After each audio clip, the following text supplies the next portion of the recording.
Ya, Assalamualaikum warahmatullahi wabarakatuh. Selamat pagi, selamat siang, selamat malam bagi kita semua. Dan salam sejahtera untuk kita semua dimanapun kita berada. Yang kami hormati Ibu Eka Trisnawati MPD selaku dosen pengampu mata kuliah mikrobiologi. Dan yang kami hormati pula para rekan-rekan kelompok 6. Di sini kami akan mempresentasikan hasil dari makalah kami tentang virus SARS-CoV-19, di mana makalah ini disusun dan diajukan guna memenuhi tugas struktur mata kuliah mikrobiologi dengan dosen pengampu Ibu Eka Trisnawati MPD yang disusun oleh Hemaria Cahyani, Linda Yulianti, Linta Nurlatifah, dan Muhammad Noval Satya Amin. Next.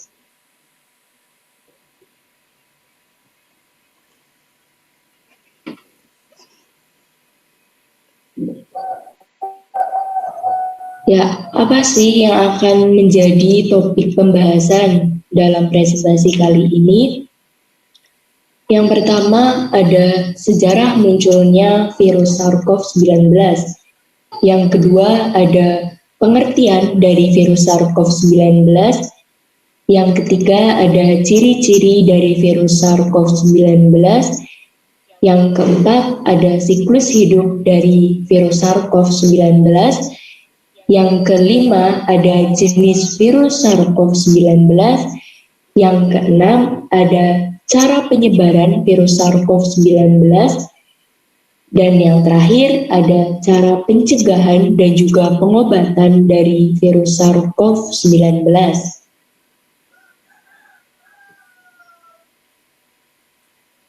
Ya, yang pertama, sejarah munculnya virus SARS-CoV-19.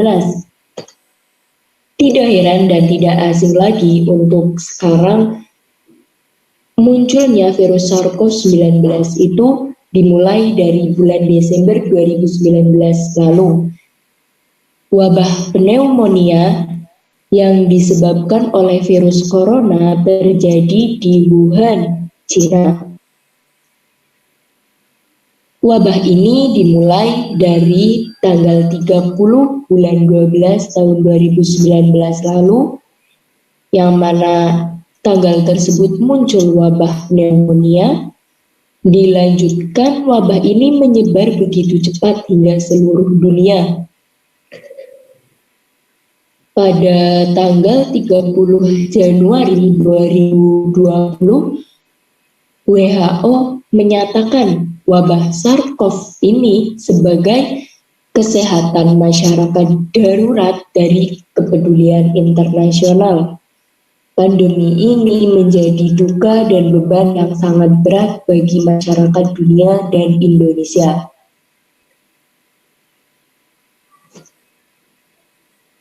Virus ini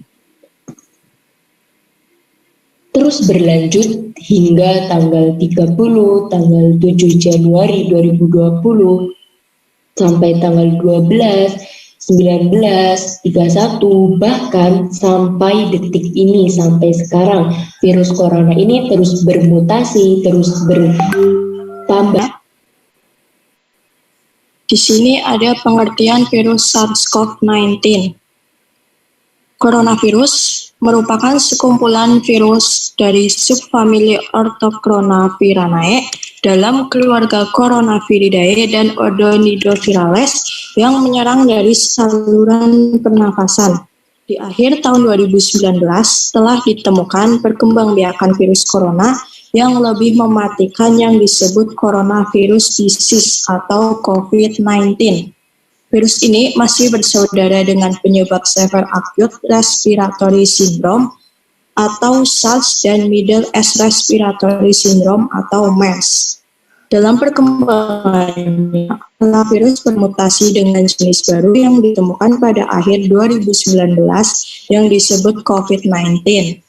Manifestasi klinis dari COVID-19 ini diantaranya adalah demam yang melebihi 30 derajat Celcius, batuk, dan kesulitan bernafas. Semua coronavirus yang menyebabkan penyakit pada manusia berasal dari hewan, umumnya dalam kelelawar atau tikus. Wabah beta coronavirus sebelumnya pada manusia melibatkan paparan langsung terhadap hewan selain kelelawar.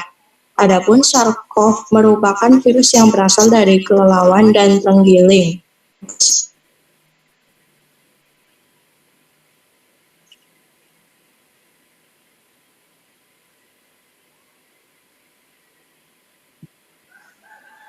Di sini ada juga ciri-ciri virus SARS-CoV-19. Taksonomi virus SARS-CoV ini merupakan virus corona yang ditemukan pada tahun 1960-an dan diklasifikasikan ke dalam famili Coronaviridae yang merupakan famili terbesar dalam ordo Nidovirales. Famili Coronaviridae terbagi menjadi dua subfamili, yaitu Orthocoronaviridae dan Toronavirinae. Subfamili Orthocoronaviridae memiliki anggota 4 genus, yaitu Alpha coronavirus, Beta coronavirus, Gamma coronavirus, dan Delta coronavirus. Untuk lebih jelasnya, teman-teman bisa melihat gambar di samping, yaitu gambar mengenai tentang klasifikasi virus corona dalam famili Coronaviridae, subfamili yang selanjutnya yaitu ada morfologi virus. Kata corona dalam bahasa Latin mengandung arti crown atau mahkota. Jika dilihat dari mikroskop elektron, bentuk partikel virus SARS-CoV ini menyerupai mahkota sehingga disebut coronavirus. Virus corona adalah jenis virus yang berselubung dengan selubung lipid bilayer yang berasal dari membran sel inang. Virus ini memiliki diameter sekitar 50-200 nm dengan struktur virus yang dibentuk dari protein struktural seperti protein spike atau S, protein membran atau M, protein envelope atau E, protein nukleokapsid atau N, serta protein hemagglutinin esterase atau He yang terdapat pada beberapa jenis beta coronavirus. Struktur genom SARS-CoV virus corona merupakan virus berselubung yang mengandung materi genetik berupa RNA, rantai tunggal dengan ukuran panjang 26-32 kb, 2/3 genom SARS-CoV meliputi gen ORF1AB penyandi ORF1A poliprotein, sedangkan sepertiga genom virus terdiri dari gen penyandi protein struktural S, E, M, dan N. Gambar di samping ini menjelaskan tentang klasifikasi struktur virus corona yang terdiri dari kapsid protein, envelope glycoprotein, RNA apikeprotein, membran glikoprotein, dan yang terakhir lipid bilayer.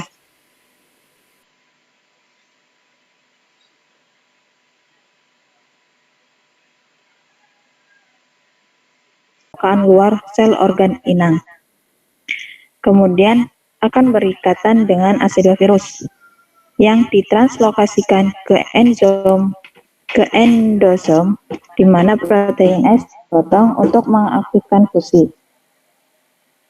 Genom virus akan keluar dari selubung virion dan ditranslasikan menjadi poliprotein replika virus, lalu dipotong lagi.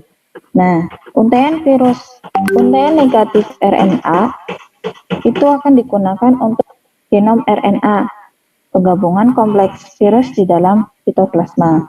Virus baru akan berfusi dengan membran plasma dan dikeluarkan dari sel inang. Masa inkubasi virus sampai muncul gejala sekitar 3-7 hari. Gejala ringannya suhu tinggi, batuk, tenggorok kering, dan sakit kepala. Gejala parahnya seperti pneumonia dan yang mempunyai penyakit penyerta. Next.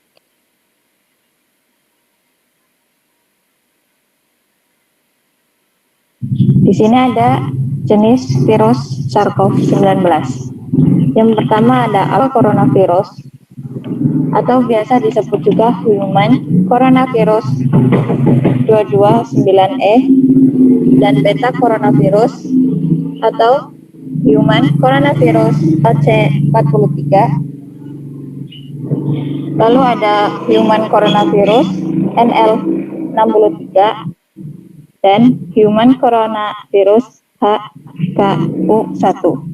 Itu adalah penyakit pernapas ringan pada manusia. Next.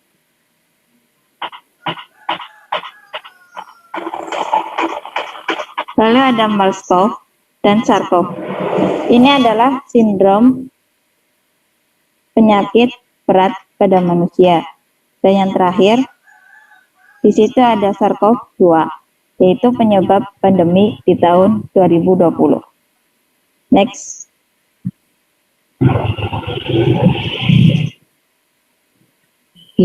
Virus corona umumnya menyebar melalui tetesan pernafasan atau droplet. Transmisi tetesan terbatas pada jarak pendek, umumnya kurang dari 2 meter.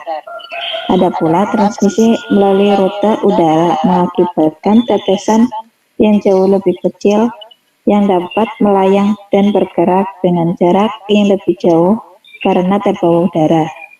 Virus corona masuk ke dalam tubuh melalui hidung, mulut, atau mata.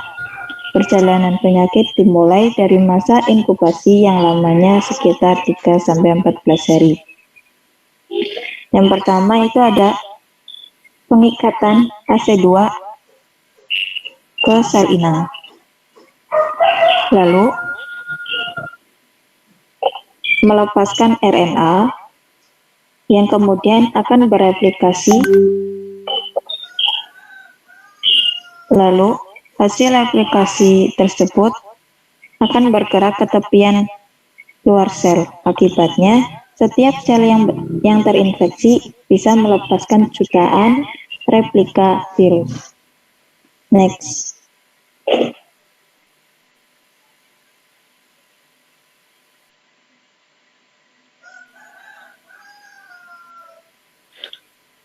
Pencegahan dan pengobatan virus SARS-CoV-19. Strategi promotif, pemerintah secara proaktif mengajak warga negara untuk meningkatkan imunitas guna mempersiapkan kondisi tubuh untuk menghadapi virus COVID-19 ini dan menghimbau warga negara untuk menerapkan pola hidup bersih dan sehat (PHBS), anjuran jarak aman untuk memenuhi kaidah physical distancing.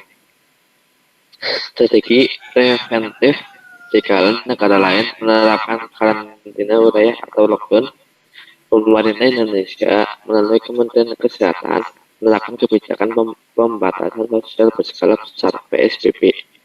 Yang ketiga, strategi kuratif dengan pemberian obat yang dahulu pernah dipakai untuk wabah sebelum penyakit SARS-CoV-2 seperti obat oseltamivir, mengonsumsi vitamin C, vaksinasi, dan mari kita saksikan video berikut ini.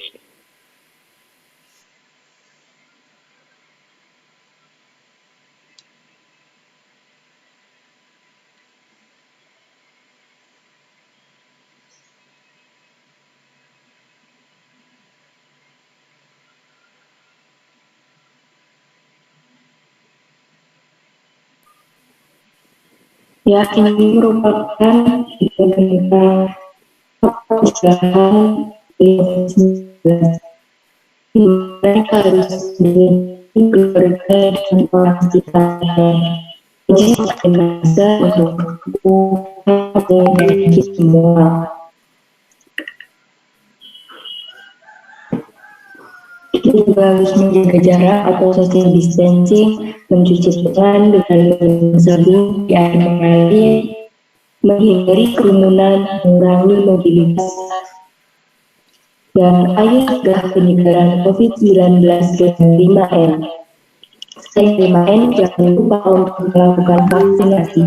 Video tersebut bersumber dari Kementerian Kesehatan Republik Indonesia.